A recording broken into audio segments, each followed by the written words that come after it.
let's have some fun. This beat is sick. I'm gonna show you what's in my Indian spice kit.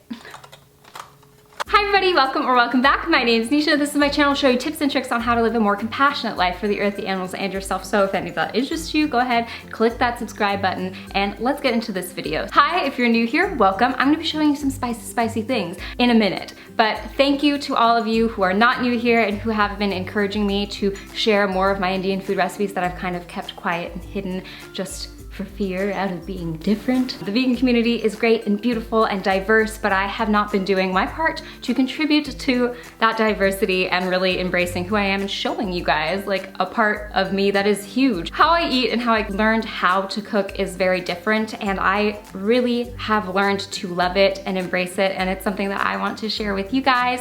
And so something I know you guys are struggling with is, how do I make Indian food tastes like the Indian food I'm getting in restaurants or the Indian food that I got when I went to India? So I'm going to be teaching you how to make a little magic box. This is an Indian spice kit, and this is going to be filled with the basic Indian spices that you should be able to find in your local grocery. You won't have to make a special trip to an Indian grocer. Now, of course, there are food deserts, and I acknowledge that, and that it might be a little more difficult to find these spices. But as I know, if you live in the States, you should be able to order most of these things on Amazon. And if you have an Indian grocer in your area, I do extremely encourage you to check it out and experience it. It is a wonderful way to experience something new and something beautiful, and spices are great for you. They have so many health benefits, and I really think getting one of these things together is an investment in your health and longevity, and really in your cooking finesse. So I'm going to be telling you what's in my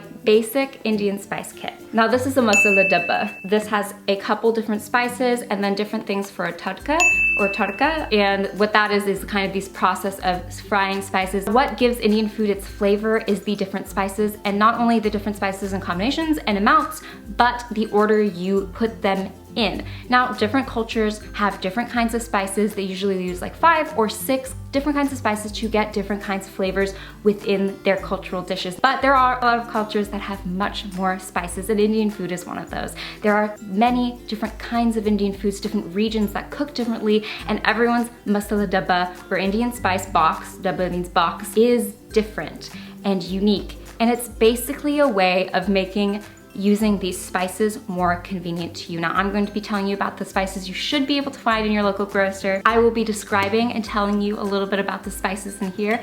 So this masala dabba has a couple different spices. It is unique to your own food. This one is unique to the things that I like to cook most frequently. So a lot of dals, a lot of vegetable dishes. Obviously, I'm vegan. Now, I'm going to link some similar stainless steel ones. You don't need this fancy schmancy one. This one's from India, so you don't need one that's authentic. You can make them with a plastic Tupperware, some glass mason jars, anything that is easy for you to take and carry while you're cooking.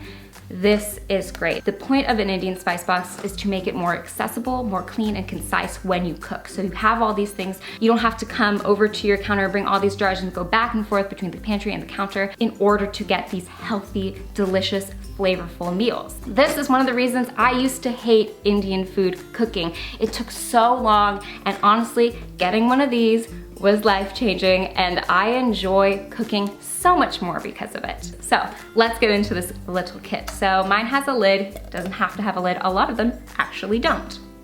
I'm just gonna leave that on the floor. You can see the inside has a bunch of different little pots. Mine have lids, some do not. I like the ones with lids. And then if you look really closely, you can see I have a little shot of the label maker. I just like to put labels on mine so I can see them from the top, or if my boyfriend is cooking, it's easier for him to see and decipher which spices are which, just because he's not as familiar with the spices and what they look like. So this is a really foolproof way of keeping everything organized. I'll include the specific label maker I use. It's like an embossed old-fashioned vintage one. It's a little finicky, I do have to warn you, but I really like the look of it, and some of you might too. So first is this little teaspoon. Most Indian kits have some kind of teaspoon, just 1 little teaspoon. 3 teaspoons is a tablespoon, and they're less accurate, but when I develop recipes, I use these.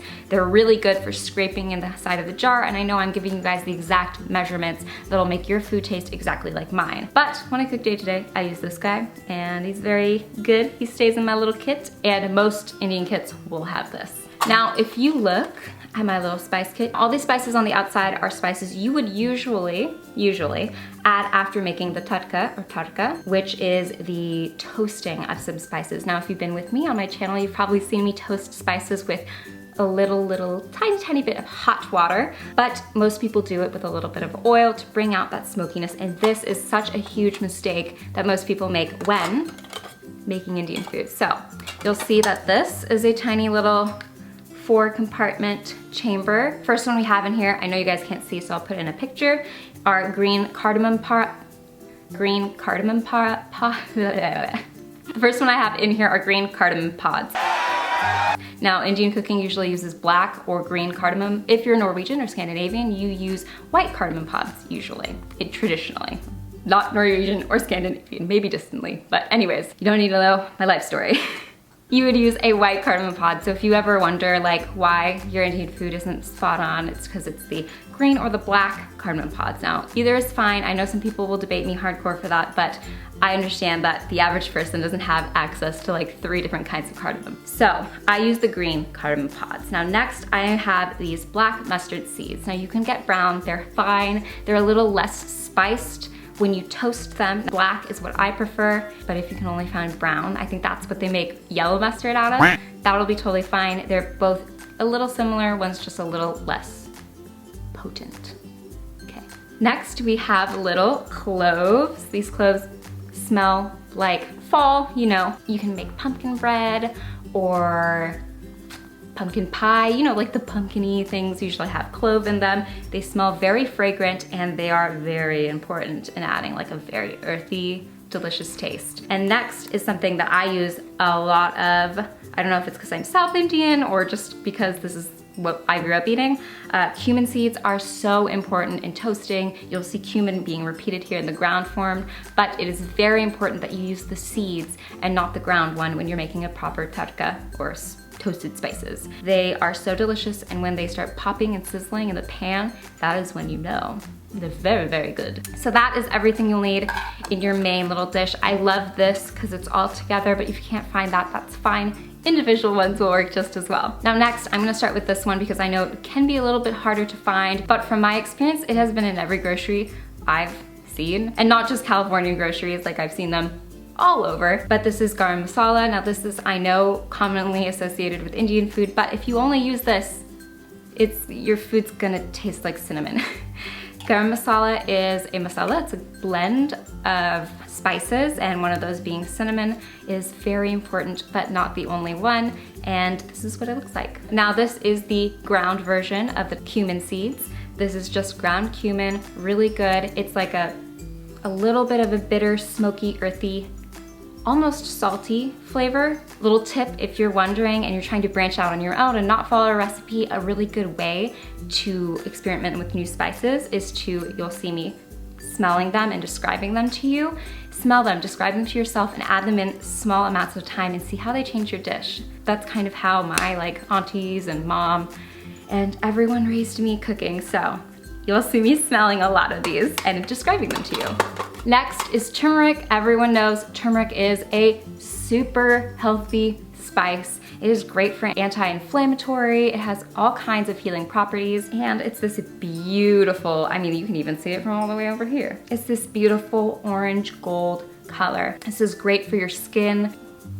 It's like I always think it smells a little soapy, but it's more of like a brighter, fragrant thing, and you won't need as much turmeric, but it is a great investment for your health. Next, we have coriander. This is coriander powder.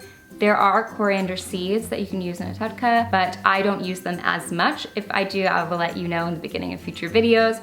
But this is, of course, the ground seeds from the cilantro plant, so coriander. So when I say things like ground coriander, I mean the ground seeds, and when I say fresh coriander, I mean the leaves of the cilantro plant. Or if you hear that in other Indian cooking, because I know that's the terminology everyone uses.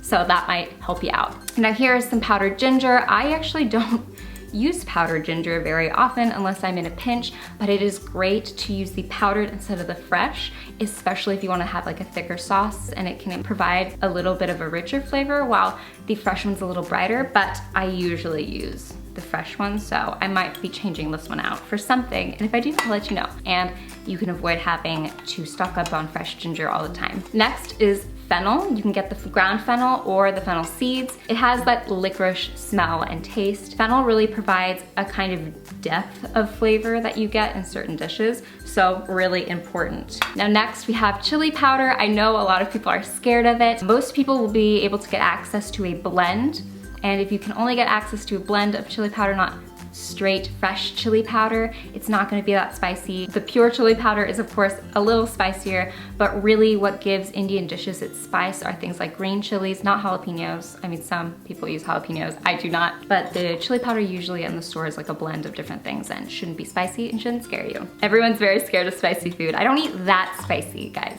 Just a little bit more than the average person, I would say. And then next we have bay leaves and cinnamon. Here's what they look like. Now, there are Indian bay leaves and they come from a different tree. I think the ones you commonly find are from a laurel tree. I don't know if that's true, but I have found that the ones you can just find at the supermarket are fine. They are a little bit different. They have a little bit of a flatter flavor. The Indian bay leaves are a little more spicy. Does that make sense? Okay, and then we have some cinnamon sticks. These are great, especially if you are pressure cooking. These are important. Instead of the powdered cinnamon, they add a very different flavor when you're cooking, and you take them out at the end. And cinnamon sticks are something you should be no stranger to. I know everyone loves them in their hot cocoa, and they're also used in Indian food, so you might even have these already laying around the house.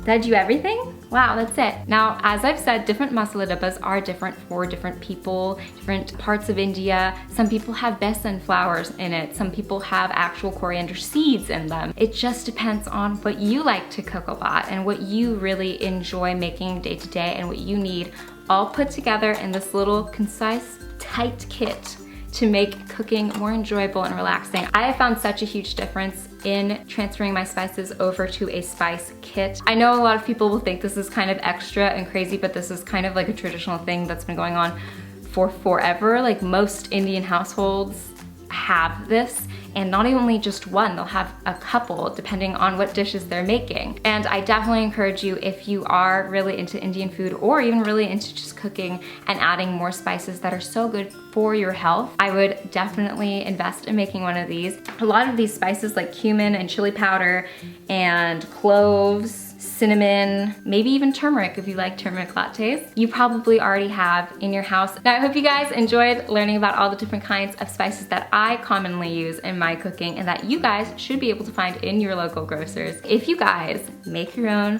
masala dabbas, please show me what you have, what you ended up deciding to put in yours, if it's different, if it's the same, what you guys made it out of, whether it's stainless steel, glass, plastic, rubber, I don't know. That would be cool.